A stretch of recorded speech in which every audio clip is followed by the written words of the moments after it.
know what you're doing, what your placement is in this life. We're going to be analyzing the fork in the road that we all sit in. We're all sitting in a fork in the road. In fact, we're all sitting in more like an intersection where we can go right, we can go left, we can move forward, and we can move backwards. So, what we're going to do today is figure out what those directions are. We're going to be honest with ourselves. And then we're going to do some exercises that allow us to imagine, visualize, meditate on what it would be like if we chose those directions, and then intend on which direction seems the best for us. And we're going to be doing some exercises. So, the first thing I would like you guys to focus on when it comes to this, so we're going to be talking about fear, we're going to be talking about courage, and we're going to be drawing this eventually. So, we're going to have a sheet of paper with an X on it. You can draw it on an actual sheet of paper, or you can just draw it in your mind. But first, what we need is to know a goal, a target, something that we are reaching for, because that allows us to have some context on a choice. And this thing that we're reaching for needs to be important to us. So if everybody can think about something that is in front of them and it requires a choice whether you're going to do it or not. So on this side, it says go for it. It says go for it or don't go for it. So we basically have choices when it comes to life. It's either yes or no, right? It's just ones and zeros. You think about us as a computer or an algorithm. Everything in our life is ones and zeros, yeses and no, ons and offs. Do I go forward or not? Do I go forward or backwards? And if you think about our life as a big algorithm or a big equation, there's our goal. Before our goals, from where we are now to our goal, there's a whole bunch of ones and zeros. There's a whole bunch of choices, right? Yeses and nos. And if we figure out the equation of which directions are correct, whether we go right or left, yes or no, we figure that out, then we meet our targets. It's actually a crazy way to look at life, to think about every single choice that we make is either contributing or detracting from our ideal version of ourselves. That is what's going on. Every decision we make is either putting us forward or taking us further away from our goals. And so every decision we make is important. Every decision we make is also at the same time perfect. I'm not saying that they're right or wrong. I'm saying towards our goals or away from our goals. However, they're perfect, even if they're taking you away from your goals, because this is a reality of learning. And we have this free choice, this free will, so that we have context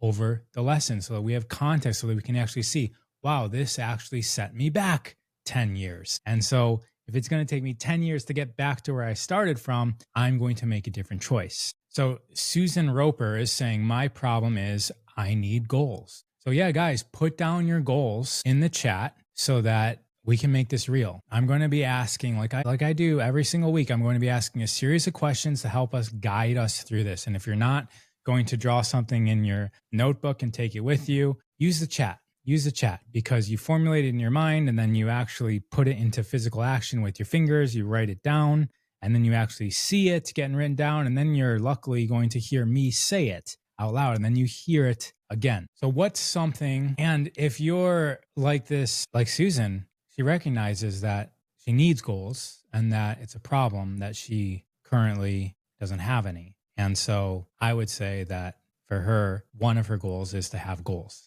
Right? It's to find alignment, which is what's going to allow us to feel happiness, going to allow us to combat things like anxiety and depression. That all happens because of lack of goals.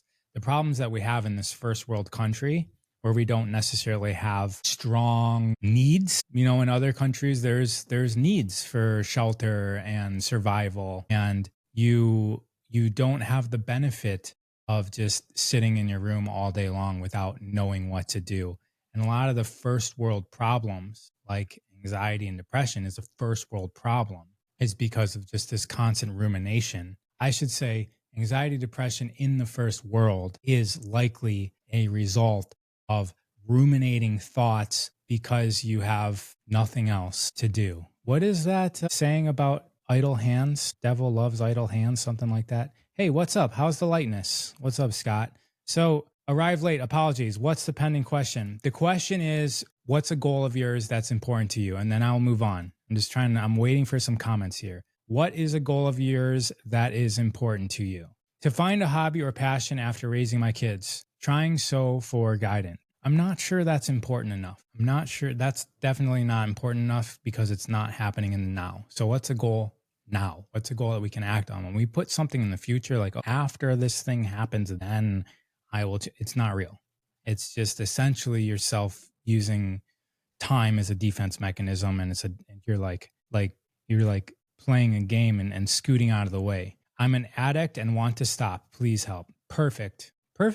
That's important. Goals to-do list. Number 1 on the to-do list is check the to-do list. My goal is to take control of my body and not depend on meds, which are just a bandage solution. So that's a different person. Yes. What can you fill the cup with besides medications? Eat well is another person's. Getting consistent with my health, diet, exercise, taking my vitamins. I would narrow it down to one thing, guys. I'm helping you all craft this important target before we get into the exercise. So just listen to what I say to other people. If you have something broad like that, getting consistent with my health, very, very broad. And then in parentheses is diet, exercise, taking my vitamins.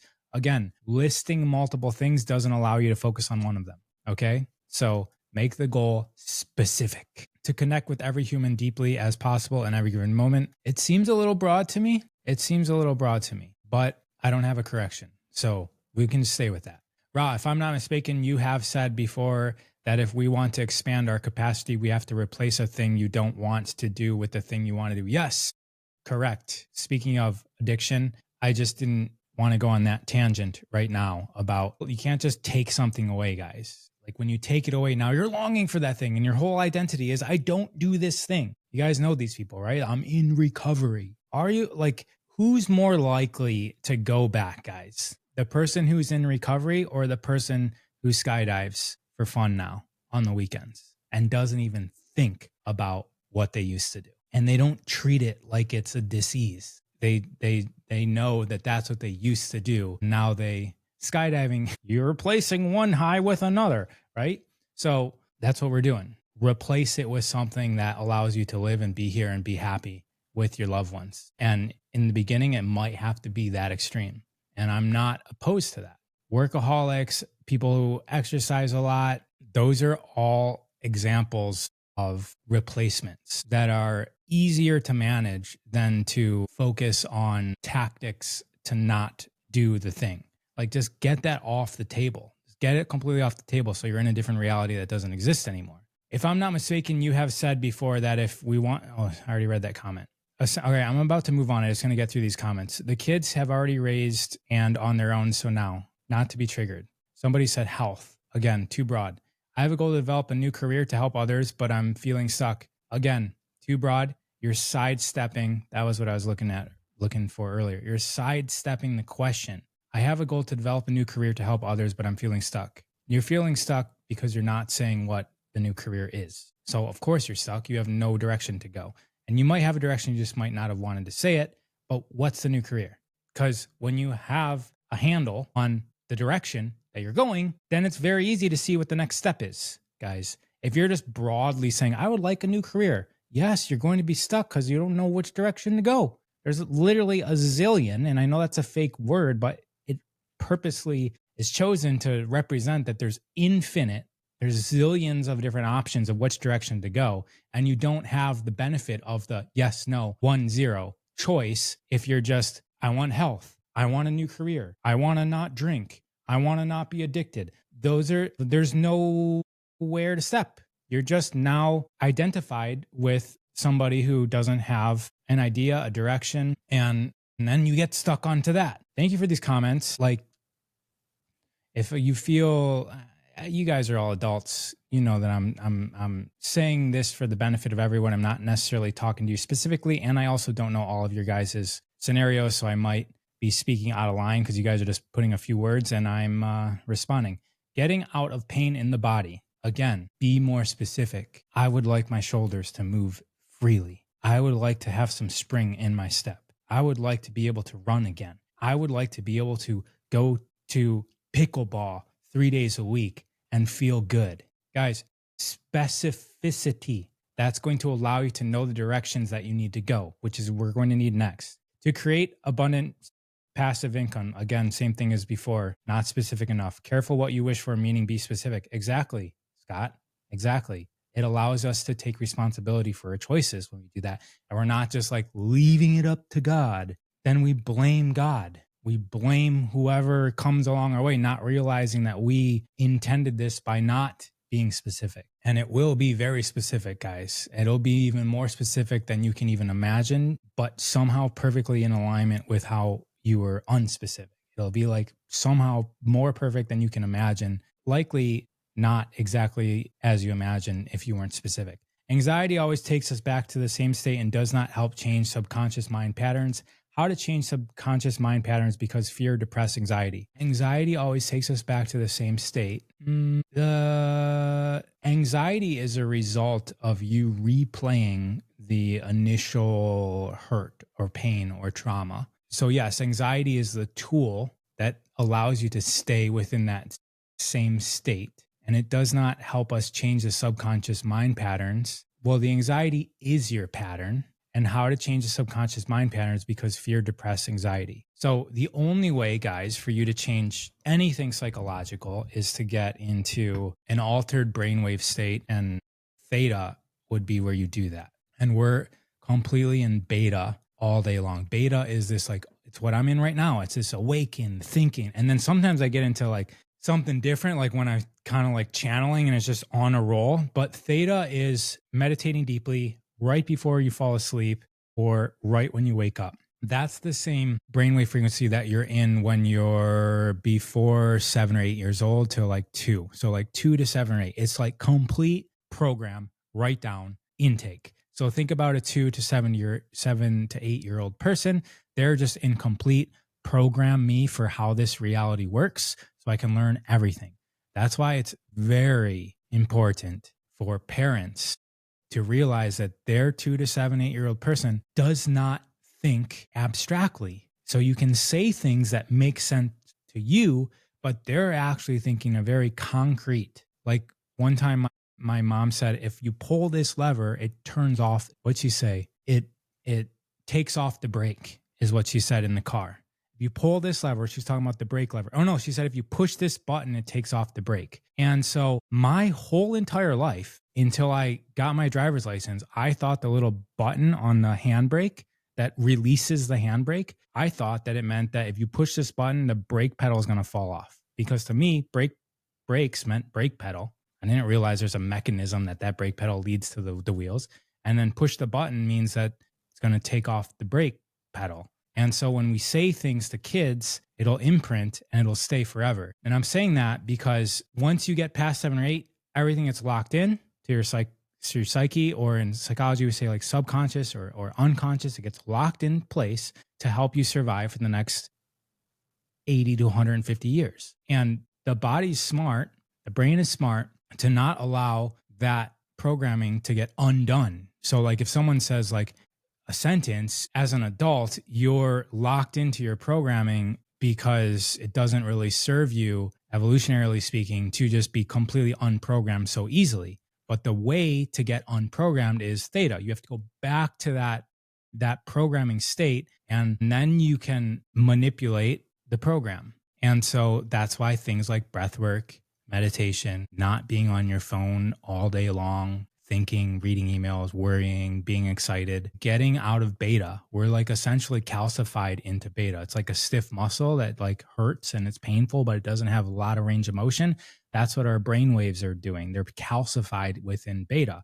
And we don't have an ability to relax, which is also causing anxiety. So we must start with relaxing down to theta, intentionally creating circumstances where we can be in this relaxed state, and then there make choices on how we be. And that's what we're going to do now. So hopefully you guys are relaxing so we can start to zoom out. I need to get through these comments. I've been sober for 8 months. I want to continue finding more about myself. I finally found some serenity in my life. Congratulations. Sorry, said somebody else. Please don't be sorry. If I correct your comment or even get a little harsh, I'm so thankful for your guys' participation. I'm not meaning to hurt anybody's feelings. If I am, what to do if I can't figure out what the career is? That's probably also another day. My latest, but thank you for the question. What can I say right now? Yeah, look up Ikigai. Yeah, you just want to have an intersection of your purpose, what you're good at, and what you can get paid for. Is essentially what you're looking for.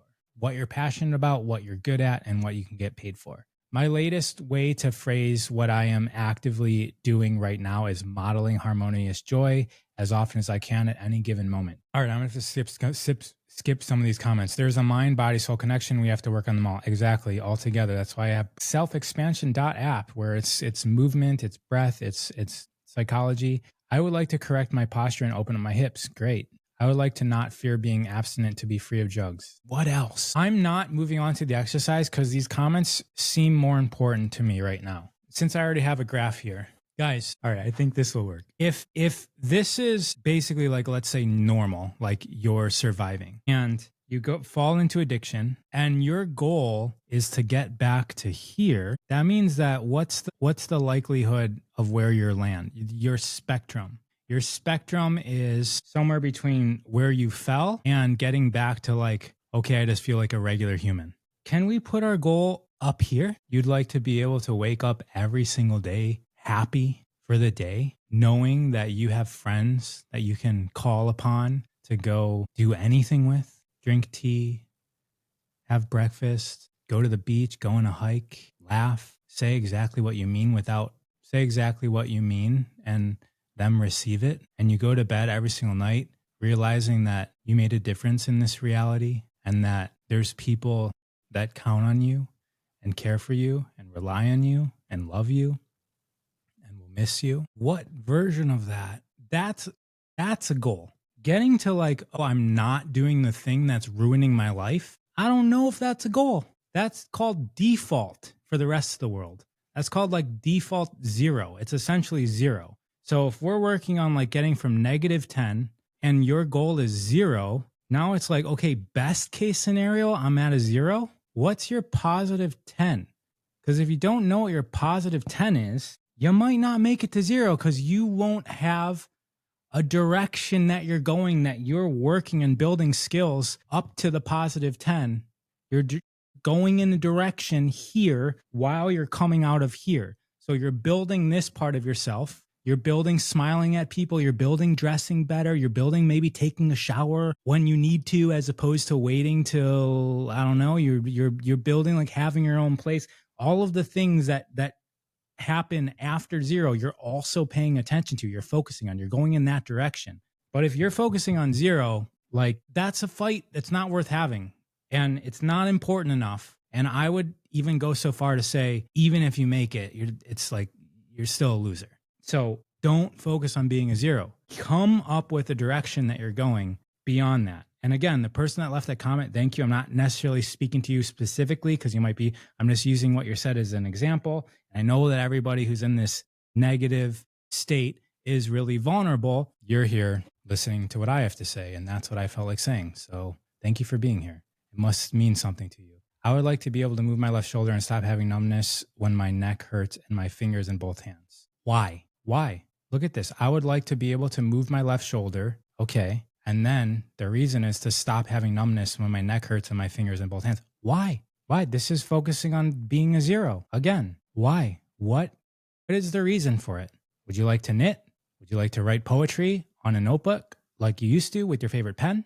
Would you like to hold your grandson? +10, guys. Don't forget that range. Don't focus on being a 0, or else, like, I used the word loser earlier, which is pretty harsh. But like, imagine thinking that not doing the destructive thing is the win. It might feel like the win, but once you get there and you're like, this isn't so good, there's going to be very little holding you up there, because it's not good to be a 0. It's not good to just not be destroying yourself. But if you shoot for a 7 or you shoot for a 10, unless you land at a 3, there's something there worth fighting for, worth staying in the game for. You have a direction. You're on the way. 0s are not going to hold you. Like, being a 0 is not going to hold you up. I'm working on embodying alignment to my highest self. And guys, there's definitely different perspectives to this. I want to say that. So again, you're all adults, you're responsible. I'm not saying this is the only little bit of advice. Remember, you're on a free live right now.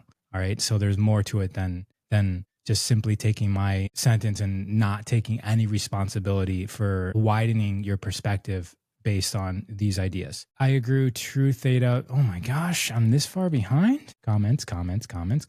Look up to what? How beautiful is your flat earth? Our flat earth? Goals should have come from lacking, is what you're saying, right? Goals are not to alleviate what you lack. What you explain makes a lot of sense. Bliss every day, thank you. So that I can fully enjoy life and be able to lift things for my mom, to pull ups and exercise the way that I used to, that I can thrive. Yes, you would like shoulders with the capacity to be able to lift things for your mom and to do pull ups and exercise the way that you used to so that you can thrive. That even feels good for me to say. Imagine the difference, guys. If your intention is, oh, I'd like my life to not be painful, even saying that, you're in the program of that. I'm working on making the best out of my day, starting my day with focusing and feeling grateful for the things that I love, and I feel thankful for my life. I come up from a long road of depression and later on shadow work. Okay, more concrete. I am creating a multi-level marketing friendship club where we promote each other. It's a 501c3. Is that as specific as you're looking for? Perfect. I mean, even just I've created a 501c3 before. I'm actually co-president of something called the Human Network. And it's a big idea, super big, but I won't talk about it. But yes, that's perfect because we can take steps in that direction. I woke up at 3 a.m. in the morning, then can't sleep again. I woke up at 4:30 this morning, which is early for me, but yeah, it's been amazing. So I think maybe there's something in the atmosphere that's allowing that. Okay. So now that we have our goal, we did this. The reason why my board is still written here is because this is the beginning lecture of my self-expansion app practice that we did this week. So you have a goal. Essentially, we've got two things, right? Two things that are going to happen with your goal. Number one is you're going to go for it. And number two is, or you're going to not go for it. So actually, that's both number one. Number one, you're going to 1 or 0 this. You're going to yes or no it. Go for it or not go for it. And then you're going to either be successful and meet your target or not be successful and you're going to miss your target, right? So there's essentially, with your choice of going for it and not going for it, and the results of meeting your target with success or missing your target, that's essentially going to create 4 different scenarios. And without knowing that there's 4 different scenarios happening, you may just sit within one scenario, or you may just feel like not going for it looks more safe than going for it because we're not looking at the whole scenario.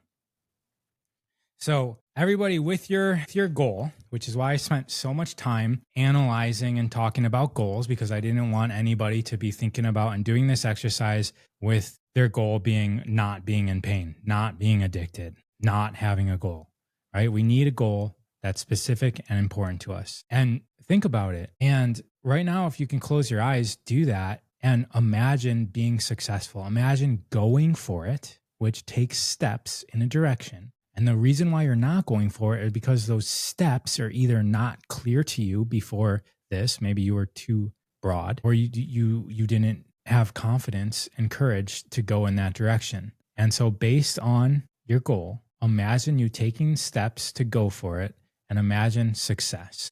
What does success look like? What does success feel like?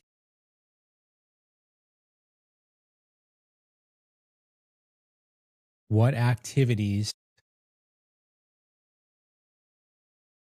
are you doing day to day? We could turn this into a really long meditation, but I'm not going to do that. So I'm going to go through this pretty fast. How do you wake up in the morning? You went for your goal and you achieved it. How do you feel about yourself? How do you feel about your life? How do you feel about reality in the world? And imagine the impact that you're making with others around you and the legacy that you're leaving. And just note how that feels, okay? And you could free write this. If you're watching a recording, you can write it down.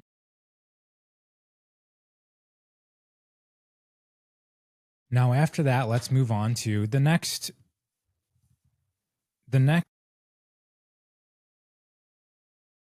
which is you went for it, but you did not succeed. You missed your target. So you went for it and you missed your target.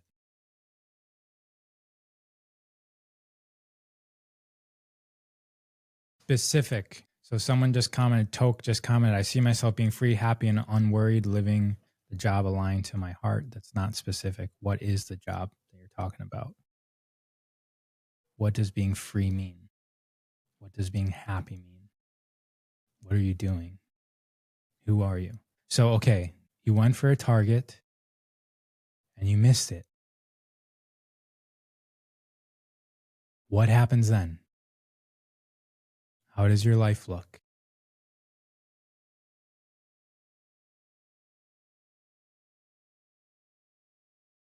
Is there any lessons in there?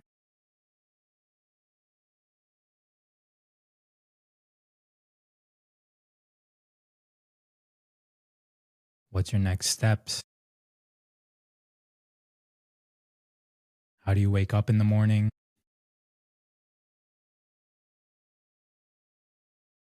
How do you feel?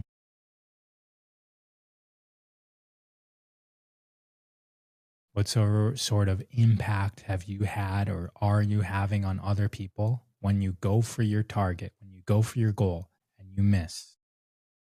What happens as a result of that?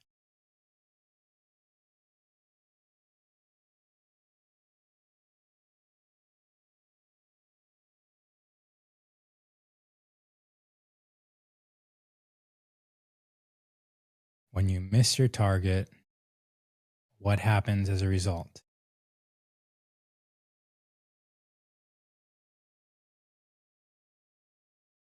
All right, so far we picked a goal. We've went over the quadrant of going for it and being successful. We went over the target or the quadrant of being successful and not being successful, hitting our target and missing our target. Now we're going to move into this quadrant down here, which is you didn't go for it and you were successful. So guys, yeah, write down your answers. Crystal says, I will change everything in my attitude. I realize my ego is getting a lot in the way because of taking actions. Confidence is key. All right, guys. So we went over being successful, not being successful after going for the target.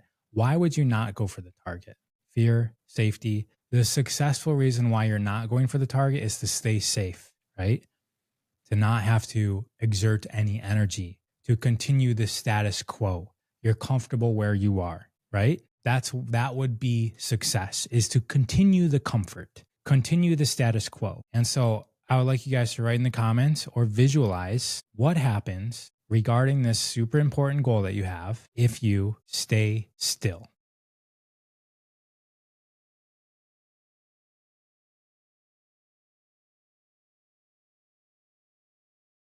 How does your life look?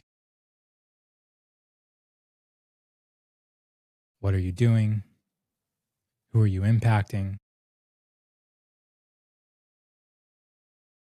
How do you wake up in the morning? How do you feel?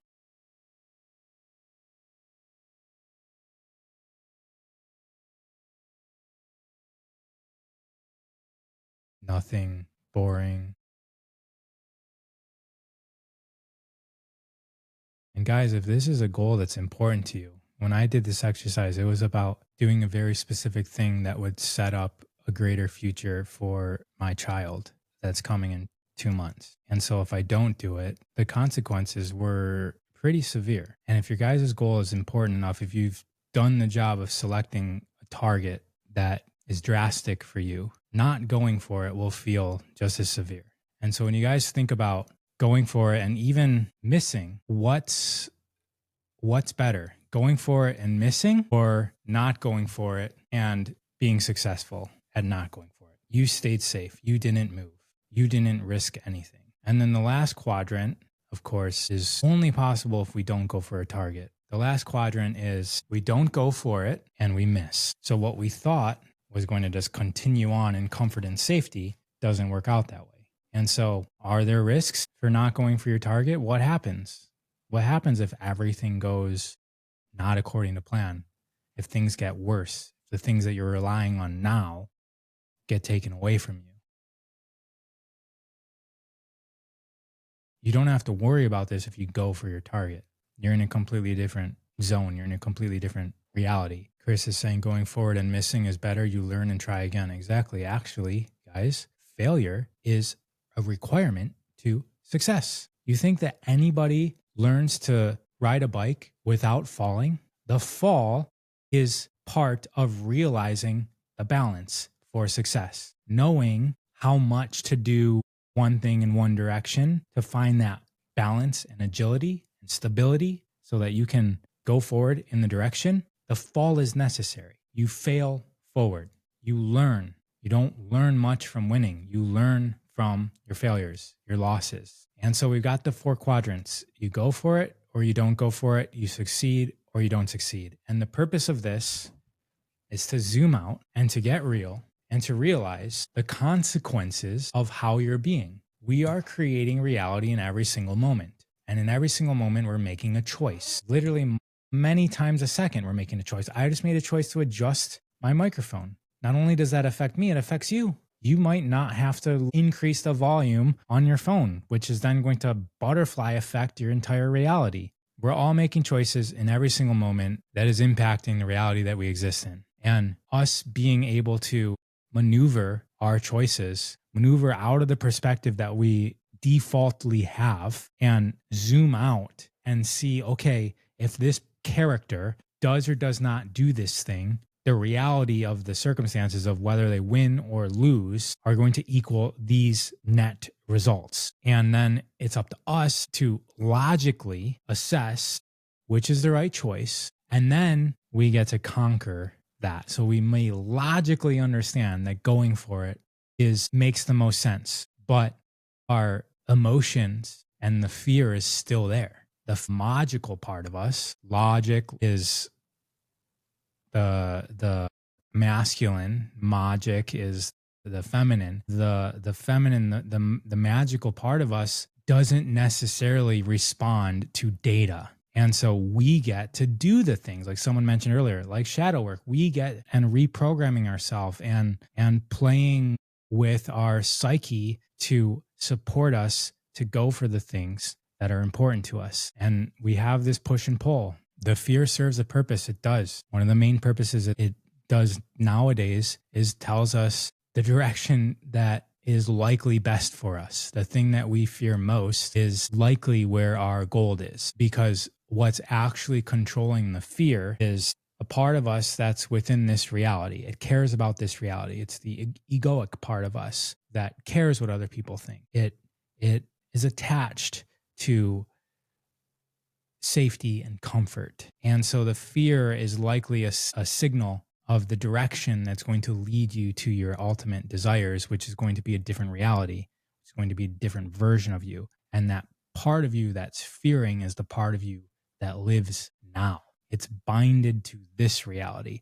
So if you're looking at switching realities, you're going to have attachments to the current one that you get to snip, snip, snip, snip, snip, snip, snip, unpluck yourself from. And then there's a not attached, right? Now you're not safe. You have no safety net. You have to cut off the safety net in order to receive the new reality. You must let go of the addiction. I've been talking about addictions this whole hour. The main addiction is the addiction to our current reality. We're taught that we're in one reality. So when we think about things from outside of this current reality, which we don't realize that there's many different realities, we're actually traveling through realities. We're taught that we're in one reality traveling through linear time from the past towards the future, when in actuality, there is no time. All of everything exists now, and we're traveling through realities that are all existing now. Traveling through not time, we're traveling through realities that all exist in one time. And so it's possible to switch realities where you have a different life, looks completely different than you have right now, but we're attached to the reality that we're in now. This is what matters to us because it's matter. It's materialistic. We are fortified within this reality. Every choice of 1 and 0 that we made has led us to this point, and everything within us is secured here. This is what makes the most sense to us. Our senses are literally attuned to this reality. And so letting go of that is going to have a sense of not being secure. And you won't be. You won't be. That's what allows the freedom to travel into realities that are much different than the one that you're in now. If you're going to be latched on to what's currently in your realm, you will start to sabotage things that come your way that disagrees or is not in harmony with your current realm. You will sabotage because there's parts of you that are speaking for you, that are under your awareness. There's your subconscious, your unconscious that are actually making the decisions. They will make those decisions without consulting your consciousness, your awakened state. They will make those decisions for you. I'm on my way to traveling in the now. Yes. And guys, this is a really amazing exercise. If you guys did it, you could literally do it whenever you would like with every choice, right? Just draw the quadrants. If I do it, if I don't do it, if I succeed, if I don't succeed. And if you'd like to put that into action, somebody mentioned earlier about it's body, mind, and spirit, right? You guys have heard that. Body, mind, energy. And so if just going to the gym, you're not working your mind and your energy. Just meditating, yeah, you're working your energy, but you're not really infusing it into your body. Going to school and learning, yeah, you think you're learning, but you're not encoding it into your body and your energy. We get to do it all. We do it all in my practices. You can find them at selfexpansion.app. That's a website. And just find me there. You get 7 days free. This was the beginning lecture. So we covered this in 20 minutes, and then we went into a 45-minute physical energetic practice with breath work. And we worked mostly on the kidneys and adrenal glands with that practice, because the kidneys and the adrenal glands are the fear centers, right? So we figure out what we're afraid of, and then we work the energy to clear out those meridians physically with breath and meditation. With that said, guys, I'll see you next week. It's actually my beautiful wife and I's anniversary today. So now we're going to go do some fun things having to do with nature and the beach and botanical gardens. And I wish you guys all the same sort of happiness today. How do I have this interesting wisdom? Do you do a lot of meditation? Somebody's asking. 75. 75 years old. I've learned for those years from life's experiences, still learning. For me, I also have life experience. I'm 42, so there's a couple interesting decades that I've had, done some big things and learned some big lessons. And I also started off going to school for psychology. So when I was 17 years old, I was in college trying to learn about the human condition, and I just never stopped. There's lots of books and lots of interesting people that I've met, and I just share what I know, guys. Falling hair, man. Do you have any tips, Ra? I know you're the expert. Check out the live I did last week. I interviewed a hair expert. And then just make sure you comment the word Karen on that post. I have an automation sent out for some products that'll help you out. But a lot of times falling hair can be like just massaging it or hanging upside down and getting blood up there, and that'll also de-stress you, which is going to also contribute to your body keeping your nutrients. When your body's offloading hair, it's because it's stressed and it's using your nutrients for other things in your body, and it's like, get rid of this extra stuff. It's not really extra, it's important. But let's get rid. There's a reason, guys, where we're attracted to certain things, right? So beautiful hair is one of the things that we're attracted to because it allows for a signal that you are a healthy human. And so get rid of that stress. What about skin? Check out my program. If you guys haven't done my program, that's Nourish, Detoxify, Repair the Body. Get the diet functional. We need a functional diet so that our body has a fighting chance versus anything. And so just go to my pinned reels on my website. I'm at Ra _of Earth. is my handle. And yes, happy anniversary. Yes. Bye bye, guys. I really enjoyed this and take care.